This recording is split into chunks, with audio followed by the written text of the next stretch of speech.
जो अपने प्राप्ति और प्रतीति। जो अपने को शुद्ध बुद्ध निष्कलंक नारायण स्वरूप मानता है, उसके सारे कल्मश मिट जाते हैं। ब्रह्म हत्या जैसे पाप भी दूर हो जाते हैं और अंतरंतम चैतन्य स्वरूप का सुख प्रकट होने लगता है। देवताओं से वह पूजित होने लगता है। यक्ष गंधर्व किन्नर उसके दीदार करके अपना भाग्य बना लेते हैं। मुनि शार्दूल वशिष्ठ जी महाराज श्री रामचंद्र जी से कहते हैं, जीव को अपना परम कल्याण करना हो तो प्रारंभ में दोपहर 6 घंटे आजीविका के निमित्त यत्न करे और दोपहर साधु समागम, सत्शास्त्रों का अवलोकन और परमात्मा का ध्यान करे। प्रारंभ में जब आधा समय ध्यान भजन और शास्त्र विचार में लगाएगा, तब उसकी अंतर चेतना जागेगी। फिर उसे पूरा समय आत्म साक्षात्कार या ईश्वर प्राप्ति में लगा देना चाहिए। श्री कृष्ण ने गीता में भी कहा है, जो मनुष्य आत्मा में ही रमण करने वाला है और आत्मा में ही तृप्त तथा आत्मा में ही संतुष्ट हो, उसके लिए कोई कर्तव्य नहीं है। आत्मरति, आत्म तृप्ति और आत्म प्रीति जिसको मिल गई है, उसके लिए बाह्य जगत का कोई कर्तव्य रहता नहीं। उसका आत्म विश्रांति में रहना ही सब जीवों का राष्ट्र का और विश्व का कल्याण करना है। जो पुरुष विगत स्पृहा है, विगत दुख है, विगत ज्वर है, उसके अस्तित्व मात्र से वातावरण में बहुत बहुत मधुरता आती है। प्रकृति उनके अनुकूल होती है। तीव्र प्रारब्ध वेग से उनके जीवन में प्रतिकूलता आती है तो वे उद्विग्न नहीं होते। ऐसे स्थित प्रज्ञ महापुरुष के निकट रहने वाले साधक को चाहिए कि वह दिन का 4 भाग कर दे। 1 भाग वेदांत शास्त्रों का विचार करे, 1 भाग परमात्मा के ध्यान में लगावे। परमात्मा का ध्यान कैसे? मन को, इंद्रियों को, चित्त को जो चेतना दे रहा है, वह चैतन्य आत्मा मैं हूँ। मैं वास्तव में जन्मने मरने वाला जड़ शरीर नहीं हूँ। क्षण क्षण में सुखी दुखी होने वाला मैं नहीं हूँ। बार बार बदलने वाली बुद्धि वृत्ति मैं नहीं हूँ। देह में अहम करके जीने वाला जीव मैं नहीं हूँ। अहंकार भी मैं नहीं हूँ। मैं इन सब से परे शुद्ध बुद्ध सनातन सत्य चैतन्य आत्मा हूँ। आनंद स्वरूप हूँ, शांत स्वरूप हूँ, मैं बोध स्वरूप हूँ, ज्ञान स्वरूप हूँ। जो ऐसा चिंतन करता है वह वास्तव में अपने ईश्वरत्व का चिंतन करता है, अपने ब्रह्मत्व का चिंतन करता है। इसी चिंतन में निमग्न रहकर अपने चित्त को ब्रह्ममय बना दे। फिर तीसरा पहर संत सेवा सद्गुरु सेवा में लगावे। आधी अविद्या तो सद्गुरु की सेवा से ही दूर हो जाती है। बाकी की आधी अविद्या ध्यान, जप और शास्त्र विचार, इन 3 साधनों से दूर करके जीव मुक्त हो जाता है। बड़े में बड़ा बंधन है कि अविद्या में रस आ रहा है, इसीलिए ईश्वर प्राप्ति के लिए छटपटाहट नहीं होती। अविद्या उसे कहते हैं जो अविद्यमान वस्तु हो। वस्तुएं 2 हैं, एक अविद्यमान वस्तु और दूसरी विद्यमान वस्तु। अविद्यमान वस्तु प्रतीत होती है, विद्यमान वस्तु प्राप्त होती है। जो प्रतीत होती है उसमें धोखा होता है और जो प्राप्त होती है उसमें पूर्णता होती है। जैसे स्वप्न में भिखारी को प्रतीत होता है कि मैं राजा हूँ, इंद्र को स्वप्न आ जाए कि मैं भिखारी हूँ। स्वप्न में भिखारी होना भी धोखा है, राजा होना भी धोखा है। धोखे के समय प्रतीति सच्ची लगती है। प्रतीति ऐसे ढंग से होती है कि प्रतीति प्राप्ति लगती है। भिखारी सोया है सड़ी गली छत के नीचे फटी हुई गुदड़ी पर। स्वप्न में हो गया राजा। तेज बहादुर सोया है अपने महल में और स्वप्न में हो गया भिखारी। जिस समय भिखारी होने का स्वप्न चालू है, उस समय तेज बहादुर को कोई कह दे कि तू भिखारी नहीं है, बादशाह है, तो वह नहीं मानेगा, क्योंकि प्रतीति प्राप्ति लगती है। वास्तविक प्राप्ति हुई नहीं, इसीलिए प्रतीति प्राप्ति लगती है। वास्तविक प्राप्ति क्या है? वे दोनों स्वप्न से जाग जाएं तो अपने को जान लें कि वास्तविक क्या है। नींद में दिखने वाला स्वप्न जगत की माया हिता नाम की नाड़ी में दिखती है। जागृत की माया विता नाम की नाड़ी में दिखती है। यह केवल प्रतीति हो रही है। प्रतीति तब तक नहीं मिटती जब तक प्राप्ति नहीं हुई। प्राप्ति होती है नित्य वस्तु की, प्रतीति होती है अनित्य वस्तु की। मैं MBBS हूँ, यह प्रतीति है। मृत्यु का झटका आया, डिग्री खत्म हो गई, मैं एमडी हूँ, मैं एलएलबी हूँ, मैं उद्योगपति हूँ, मैं बड़ा धनवान हूँ, मैं कंगाल हूँ, मैं पटेल हूँ, मैं गुजराती हूँ, मैं सिंधी हूँ, मुझे यह समस्या है, मुझे यह पाना है, मुझे यह पकड़ना है, मुझे यह छोड़ना है। यह सब प्रतीति है। प्रतीति जब तक सत्य लगती रहेगी, प्रतीति में प्रतीति का दर्शन नहीं होगा, प्रतीति में प्राप्ति का दर्शन होगा। तब तक दुखों का अंत नहीं आएगा। कभी न छूटे पिंड दुखों से जिसे ब्रह्म का ज्ञान नहीं। एक दुख नहीं, 1000 दुख मिटा दो, फिर भी कोई ना कोई दुख रह जाता है। जब प्राप्ति होती है तब 1000 विघ्न आ जाएं और फिर भी उद्विग्न नहीं करते, सुख में स्पृहा नहीं कराते। प्रतीति होती है माया में और प्राप्ति होती है अपने पर ब्रह्म परमात्मा स्वभाव की। प्राप्त होने वाली एक ही चीज़ है, प्राप्त होने वाला एक ही तत्व है और वह है परमात्म तत्व। उसकी ही केवल प्राप्ति होती है। प्रतीति होती है वृत्तियों से। आज 20 मई है, अगले वर्ष की 20 मई के दिन आपको लगा होगा कि मुझे यह सुख मिला, मैंने यह खाया, वह पिया, सुबह में चाय मिली, दोपहर को भोजन मिला, आदि आदि। लेकिन सब अब बताओ, उसमें से अब आपके पास कुछ है? गत वर्ष के कई महीनों की 20 तारीख को जो कुछ सुख दुख मिला, मान अपमान मिला, अरे पूरे मई महीने में जो कुछ सुख दुख मान अपमान मिले वे अभी हैं? वह सब प्रतीति थी, सब प्रतीत होकर बह गया। प्रतीत का साक्षी दृष्टा चैतन्य परमात्मा रह गया। जो रह गया वह जीवन है और जो बह गया वह मृत्यु है। एक दिन शरीर भी बह जाएगा मृत्यु की धारा में, लेकिन तुम रह जाओगे। अगर अपने को जानोगे तो सदा के लिए निर्बंध नारायण स्वरूप में स्थित हो जाओगे। जो बाहर से मिलेगा वह सब प्रतीति मात्र होगा। शरीर भी प्रतीति मात्र है कि मैं फलाना हूँ, मैं न्यायाधीश हूँ, मैं उद्योगपति हूँ। यह व्यवहार काल में केवल प्रतीत है।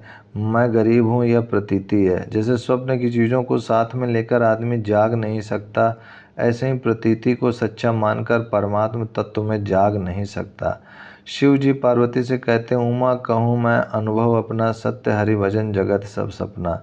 स्वप्न में जो कुछ मिलता है वह सचमुच में प्राप्त होता है कि मिलने की मात्र प्रतीति होती है। बचपन में आपको खिलौने मिले थे, सुख दुख मिले थे, मान अपमान मिला था, वह प्राप्त हुआ था कि प्रतीति हुआ था? प्रतीत हुआ था। कल जो कुछ सुख दुख मिला वह भी प्रतीत हुआ। ऐसे ही आज भी जो कुछ मिलेगा वह भी प्रतीत मात्र होगा। बचपन भी प्रतीति, युवानी भी प्रतीति, बुढ़ापा भी प्रतीति, तो जीवन भी प्रतीति और मृत्यु भी प्रतीति। यह वास्तव में प्रतीति हो रही है। इस प्रतीति को सच्चा मान रहे हैं, प्राप्ति मान रहे हैं, इसीलिए प्राप्ति पर पर्दा पड़ा है। प्राप्ति होती है परमात्मा की, प्रतीति होती है परमात्मा की माया की। जैसे जल के ऊपर तरंगे उछलती हैं, ऐसे ही प्राप्ति की सत्ता से प्रतीति की तरंगे उछलती हैं। तरंग को कितना भी संभाल कर रखो, लेकिन तरंग तो तरंग ही है। ऐसे ही प्रतीति को कितना भी संभाल कर रखो, प्रतीति तो प्रतीति ही है। अब हमें क्या करना चाहिए? प्रतीति को जब प्रतीति समझेंगे तब अनुपम लाभ होगा। प्रतीति को अगर ठीक से प्रतीति मान लिया, प्रतीति जान लिया तो प्राप्ति हो जाएगी, अथवा प्राप्ति तत्व को ठीक से जान लिया तो प्रतीति का आकर्षण छूट जाएगा। प्राप्ति में टिक गए तो प्रतीति का आकर्षण छूट जाएगा।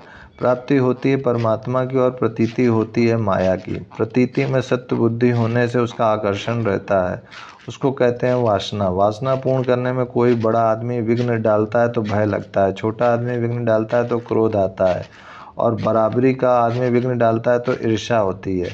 प्रतीति की वासना थोड़ी बहुत पूरी हुई तो और मिल जाए ऐसी आशा बनती है, फिर और मिले ऐसे लोभ बनता है। प्रतीति में सत्य बुद्धि होने से ही आशा, तृष्णा, वासना, भय, क्रोध, ईर्ष्या, उद्वेग आदि सारी मुसीबतें आती हैं। प्रतीति को सत्य मानने में प्रतीति को प्राप्ति मानने में सारे दोष आते हैं। भगवान श्री कृष्ण अर्जुन से कहते हैं, दुखों की प्राप्ति होने पर जिसके मन में उद्वेग नहीं होता, सुखों की प्राप्ति में जो सर्वथा निष्प्रह है तथा जिसके राग, भय और क्रोध नष्ट हो गए हैं, ऐसा मुनि स्थिर बुद्धि कहा जाता है। दुख आए तो मन को उद्विग्न मत करो, सुख की स्पृहा मत करो। मुनि माने जो सावधानी से मनन करता है कि प्रतीति में कहीं उलझ तो नहीं रहा हूँ, जो छूटने वाला है उसको सच्चा समझकर अछूट से कहीं बाहर तो नहीं जा रहा हूँ, अछूट में टिका हूँ या छूटने वाले में उलझ रहा हूँ। इस प्रकार सावधानी से जो मनन करता है उसकी बुद्धि स्थिर हो जाती है, उसकी प्रज्ञा प्राप्ति में प्रतिष्ठित हो जाती है, परमात्मा मैं बन जाती है। भक्तमाल में एक कथा आती है, अमरदास नाम के एक संत हो गए। वे जब 3 साल के थे तब माँ की गोद में बैठे बैठे कुछ प्रश्न पूछने लगे।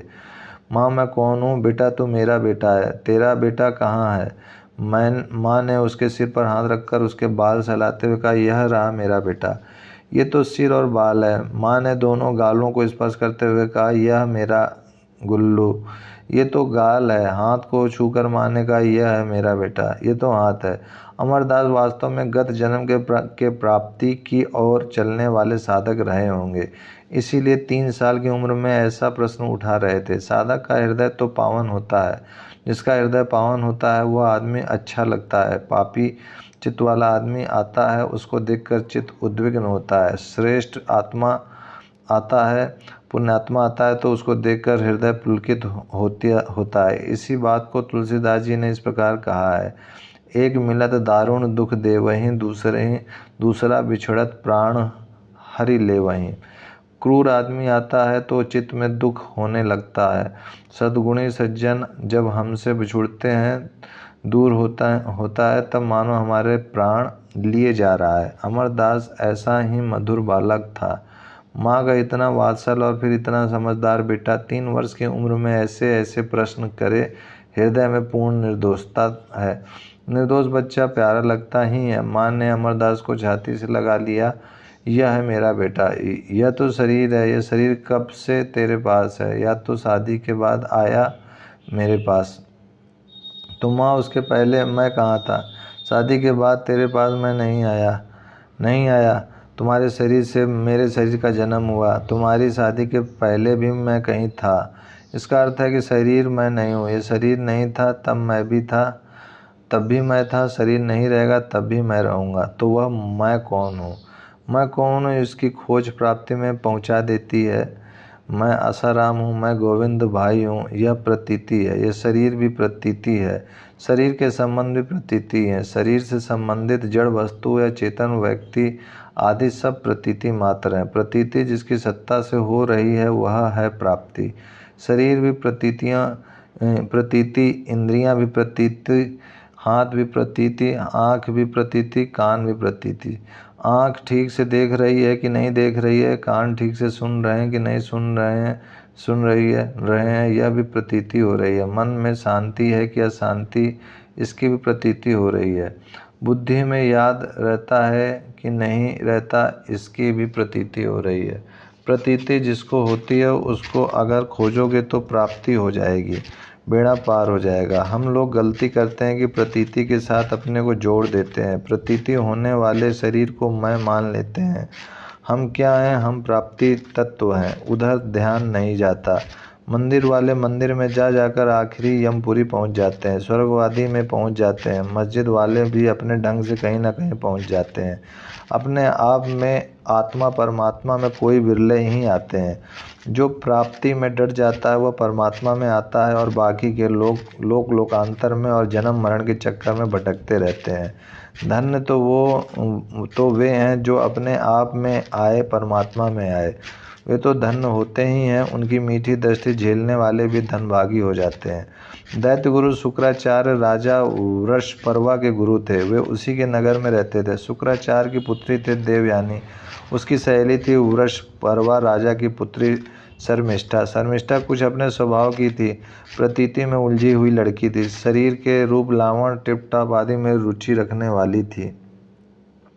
एक बार दोनों सहेलियां स्नान करने गईं। शर्मिष्ठा ने भूल से देवयानी के कपड़े पहन लिए। देवयानी भी गुरु की पुत्री थी, वह भी कुछ कम नहीं थी। उसने शर्मिष्ठा को सुना दिया, इतनी भी अकल नहीं है, राजकुमारी हुई है और दूसरों के कपड़े पहन लेती है, भूल जाती है। शर्मिष्ठा ने गुस्से में देवयानी को उठाकर कुएं में डाल दिया और चली गई। देवयानी दैत्य गुरु की पुत्री थी। दैव योग से कुएं में पानी ज़्यादा नहीं था। वहां से गुजरते हुए राजा ययाति ने देवयानी की रुदन पुकार सुनी और उसे बाहर निकलवाया। शुक्राचार्य ने सोचा, जिस राजा की पुत्री अपनी गुरु पुत्री को कुएं में डाल देती है, ऐसे पापी राजा के राज्य ने हम नहीं रहेंगे। वे राज छोड़कर जाने लगे। राजा को पता चला कि शुक्राचार्य कुपित होकर जा रहे हैं और यह राज्य के लिए शुभ नहीं है। अंततः कैसे भी करके उनको रोकना चाहिए। राजा पहुंचा शुक्राचार्य के चरणों में और माफ़ी मांगने लगा। उन्होंने कहा, मुझसे माफ़ी क्या मांगते हो? गुरुपुत्री का अपमान हुआ है तो उसी को राजी करो। राजा देवयानी के पास गया। आज्ञा करो देवी, आप कैसे संतुष्ट होंगी? मैं शादी करके जहाँ जाऊँ वहाँ तुम्हारी बेटी शर्मिष्ठा मेरी दासी होकर चले। तुम अपनी बेटी मुझे दहेज में दे दो, वह मेरी दासी होकर रहेगी। राजा के लिए यह था तो कठिन, लेकिन दूसरा कोई उपाय नहीं था। अंततः राजा को यह शर्त कबूल करना पड़ा। ययाति राजा के साथ देवयानी की शादी हो गई। राजकुमारी शर्मिष्ठा को दासी के रूप में देवयानी के साथ भेजा गया। शर्मिष्ठा तो सुंदर थी। उस दासी के साथ राजा ययाति पत्नी का व्यवहार न करे, इसलिए शुक्राचार्य ने ययाति को वचनबद्ध कर लिया। फिर भी विषय विकार के तूफान में ययाति का मन फिसल गया। वह अपने वचन पर टिका नहीं। शुक्राचार्य को पता चला तो उन्होंने राजा ययाति को वृद्ध हो जाने का शाप दे दिया। युवान राजा ययाति तत्काल वृद्ध हो गया। शर्मिष्ठा को तो दुख हुआ, लेकिन ययाति को उससे भी ज़्यादा दुख हुआ। त्राहिमाम पुकारते हुए राजा ययाति ने गिड़गिड़ाकर शुक्राचार्य से प्रार्थना की। शुक्राचार्य ने द्रवीभूत होकर कहा, तुम्हारा कोई युवान पुत्र अगर तुम्हारी वृद्धावस्था ले ले और अपनी जवानी तुम्हें दे दे तो तुम संसार के भोग भोग सकते हो। राजा ययाति ने अपने पुत्रों से पूछा। सबसे छोटा पुत्र पूर्वा राजी हो गया। पिता की मनोवांछना पूर्ण करने के लिए उसका यौवन लेकर राजा ययाति ने 1000 वर्ष तक भोग भोगे, फिर भी उसके चित्त में शांति नहीं हुई। प्रतीति से कभी भी पूर्ण शांति मिल ही नहीं सकती। अगर प्रतीति का उपभोग करने से शांति मिली होती तो जिनके पास राज वैभव था, धन था, भोग विलास था, वे अशांत और दुखी होकर क्यों मरे? किसी सत्तावान को, धनवान को सत्ता और धन से पुत्र परिवार मिलने से मोक्ष मिल गया हो, ऐसा हमने नहीं सुना। जिसको ज़्यादा विषय विकार भोगने को मिले वे बीमार रहे, दुखी रहे, अशांत रहे, आत्महत्या करके मरे, ऐसा आपने और हमने देखा सुना है। वे नरकों में गए, मुक्त तो नहीं हुए। जिसको विषय विकार और संसार की चीज़ें ज़्यादा मिली और ज़्यादा भोगी, उसकी मुक्ति हो गई, ऐसा मैंने आज तक नहीं सुना। तुम लोगों ने भी नहीं सुना होगा और सुनोगे भी नहीं। रामतीर्थ बोलते थे, छाया चाहे बड़े पर्वत की हो, लेकिन छाया तो छाया मात्र है। ऐसे ही प्रतीति चाहे कितनी भी बड़ी हो, लेकिन प्रतीति तो केवल प्रतीति ही है। आखिर राजा ययाति को लगा कि अग्नि में घी डालने से आग और भड़कती है, ऐसे ही काम विकार और संसार के भोग भोगने से तृष्णा, वासना, आशा, स्पृहा, ये सब उद्वेग बढ़ाने वाले विकार अधिक भड़कते हैं। राजा ययाति प्रतीति को प्रतीति समझकर, उसे तुच्छ जानकर ईश्वर की ओर लगने के लिए जंगल में चला गया। तप करने लगा। तपसु सर्वेषु एकाग्रता परम तपा। सब तपों में एकाग्रता परम तप है। एकाग्रता और अनासक्ति, ये दो हथियार जिसके पास आ जाएं, वह अनपढ़ हो चाहे साक्षर हो, धनवान हो चाहे निर्धन हो, सुप्रसिद्ध हो चाहे कुप्रसिद्ध हो, वह प्राप्ति में टिक सकता है। प्राप्ति तो ब्रह्म परमात्मा की होती है। ब्रह्म परमात्मा से बड़ा कौन हो सकता है? राजा महाराजा रूठ जाए तो क्या डर लगेगा? उसका जोर स्थूल शरीर पर चलेगा और देवी देवता का जोर सूक्ष्म शरीर तक चलेगा। माया नाराज हो जाए तो उसका जोर कहाँ तक चलेगा? कारण शरीर तक। प्राप्ति तो स्थूल, सूक्ष्म, कारण, ये तीनों शरीरों से परे जो परमात्मा तत्व है उसकी होती है। स्थूल शरीर को अधिक से अधिक सूली पर चढ़ाया जा सकता है। सूक्ष्म शरीर को माया नरकों में भेज सकती है। स्थूल, सूक्ष्म और कारण शरीर, ये तीनों प्रतीति मात्र हैं। प्रतीति को जो जानता है वो प्रतीति का दृष्टा प्राप्ति तत्व में जाग जाता है, पर ब्रह्म परमात्म स्वरूप हो जाता है। मैं चैतन्य हूँ, मैं शुद्ध हूँ। जो सदा प्राप्त आत्मा है वह मैं हूँ। प्रतीत होने वाली देह मैं नहीं हूँ। सारी पृथ्वी के लोग केवल 5 मिनट के लिए ऐसा चिंतन करें तो दूसरी 5 मिनट में सारी पृथ्वी स्वर्ग के रूप में बदली हुई मिलेगी, ऐसा विवेकानंद कहा करते थे। हे मनुष्य, तुम चैतन्य हो, परमात्मा हो। हे पक्षी, तुम भी चैतन्य हो, तुम सब चैतन्य हो। ब्रह्म हो, मैं भी चैतन्य हूँ, प्राप्त स्वरूप हूँ। तुम भी प्राप्त स्वरूप हो, मैं आनंद स्वरूप हूँ, तुम भी वही हो।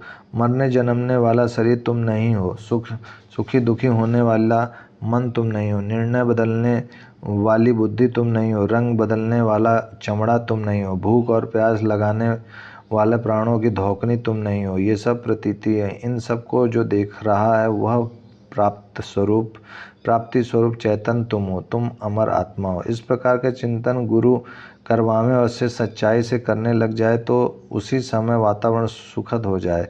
पर ब्रह्म परमात्मा सदा प्राप्त है। उस परमात्मा का चिंतन करने से गौ हत्या जैसे, ब्रह्म हत्या जैसे पाप नष्ट हो जाते हैं, सब दुख दूर हो जाते हैं। प्रतीति में अगर सत्य बुद्धि है तो कितनी भी सुविधा होगी फिर भी दुख दूर नहीं होगा। प्रतीति में जब प्रतीति बुद्धि हो जाए और प्राप्ति में जब सत्य बुद्धि हो जाए तो कितने भी दुख आ जाएं तो इतना उद्विग्न नहीं करेंगे। जैसे जलती हुई भट्टी में ईंधन डाल दिया जाए तो आग अधिक भड़क उठेगी, लेकिन ईंधन को फ्रिज में रख दिया जाए तो आग तो क्या पैदा होगी, ईंधन ही ठंडा हो जाएगा। ऐसे ही साधारण आदमी को इच्छा वासना रूपी ईंधन जितनी ज़्यादा होगी उसका अंतःकरण उतना ज़्यादा तपता रहेगा। ज्ञान के चित्त में वह ईंधन उतनी अशांति की आग नहीं बना सकते। ईंधन को गोदाम में रखो, फ्रिज में रखो और भट्टी में डालो, उसमें फर्क होता है। दिए में तेल डालना बंद कर दो तो दिया बुझ जाता है, निवारण हो जाता है। ऐसे ही प्रतीति में सत्य बुद्धि छोड़ दो तो वासना धीरे धीरे निवृत्त होने लगती है। जिसका मान और मोह नष्ट हो गया है, जिन्होंने आसक्ति रूप दोष को जीत लिया है, परमात्मा के स्वरूप में जिनकी नित्य स्थिति है और जिनकी कामनाएं पूर्ण रूप से नष्ट हो गई हैं, वे सुख दुख नामक द्वंद्वों से विमुक्त ज्ञानी जन उस अविनाशी परम पद को प्राप्त होते हैं। बड़ी तकलीफ यह होती है कि जो शरीर और संसार दिख रहा है, जो प्रतीति हो रही है, उसको सत्य मानकर जीने वाले लोगों के बीच हम पैदा हुए हैं। उन्हीं के साथ हम पढ़े लिखे और उन्हीं लोगों के बीच रहकर हम इच्छा करने लगे कि मैं पास हो जाऊं तो सुख मिले, मुझे यह मिल जाए तो मैं सुखी हो जाऊं। प्रतीति को ही प्राप्ति मानकर उलझ गए। दो वस्तुएं हैं, एक प्रतीति और दूसरी प्राप्ति। प्राप्ति परमात्मा की होती है और प्रतीति माया की। प्रतीति के बिना प्राप्ति टिक सकती है, लेकिन प्राप्ति के बिना प्रतीति हो ही नहीं सकती। चैतन्य के बिना शरीर चल नहीं सकता, किंतु शरीर के बिना चैतन्य रह सकता है। ये जो वस्तुएं दिख रही हैं वे चैतन्य के बिना रह नहीं सकती, लेकिन वस्तुओं के बिना चैतन्य रह सकता है। एक ते सब होत है, सबसे एक ना होई। बल्लभाचार्य का एक बड़ा प्यारा शिष्य था, कुंभन दास। आचार्य पधारे उसके पहले वह आ जाता था। बड़े ध्यान से सत्संग सुनता था, सुनकर चिंतन करता था कि गुरु महाराज ने क्या कहा, मोह से कैसे बचें, ज्ञान कैसे बढ़े, भक्ति की भावना से हृदय रूपी चमन सुगंधित कैसे बने। कुंभन दास के साथ बेटे थे। वह साधन संपन्न सुखी आदमी था।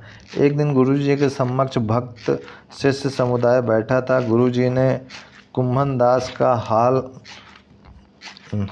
हवाल पूछा। कुंभन दास, कहो तुम्हारा सब ठीक चल रहा है? हाँ महाराज जी। क्या धंधा करते हो? कुंभन दास ने सब बताया। अच्छा, तुम्हारे बेटे कितने हैं? गुरु महाराज, मेरे पास डेढ़ बेटा है। डेढ़ बेटा? यह कैसे? गुरुजी को आश्चर्य हुआ। गुरुजी, पुत्रों के पुतले तो 7 हैं, लेकिन पुत्र केवल 1.5 ही है। एक बेटा है जिसको ज्ञान और सेवा में रुचि है, इस मार्ग में उसकी गति है। मैं आपसे जो सुनकर जाता हूँ वह उसे सुनाता हूँ। वह बड़े चाव सुनता है, समझता है। कभी कभी वह मेरे हाथ आपके श्री चरणों में आता है, मेरे साथ आपके श्री चरणों में आता है। उसके जीवन में ज्ञान भी है और सेवा भी है। वह मेरा एक पूरा बेटा है। दूसरे लड़के में पिता के लिए भाव है, भगवान के लिए भक्ति है और सेवा भाव भी है, लेकिन भगवान और पिता में एक ही अद्वितीय तत्व है। यह उस मूर्ख को ज्ञान नहीं है। इसीलिए वह बेटा मेरा आधा बेटा है, आधा।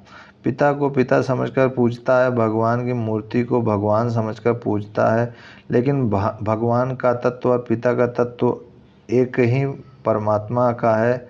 भगवान को छोड़कर पिता हो नहीं सकता और पिता को छोड़कर भगवान रह नहीं सकता। भगवान तत्व पिता के सहित है, ऐसा अखंड ज्ञान उसको नहीं है, इसलिए वह आधा है। अखंड ज्ञान होता है प्राप्ति में स्थिर होने से। खंड खंड का ज्ञान तो बहुत है, कोई आँख का विशेषज्ञ है तो कोई कान का विशेषज्ञ है, कोई हृदय का विशेषज्ञ है तो कोई मस्तिष्क का विशेषज्ञ है। एक शरीर के अलग अलग अंगों के अलग अलग विशेषज्ञ डॉक्टर होते हैं, फिर भी किसी विशेष में पूर्ण ज्ञान अभी तक हाथ नहीं लगा है, क्योंकि यह सब प्रतीति है। प्रतीति कल्पनाओं का जगत होता है। पूर्ण परमात्मा तत्व को कोई जान लेगा तो बस वह भी पूर्ण हो जाएगा। बाकी की माया तो माया ही होती है। ओम शांति शांति शांति।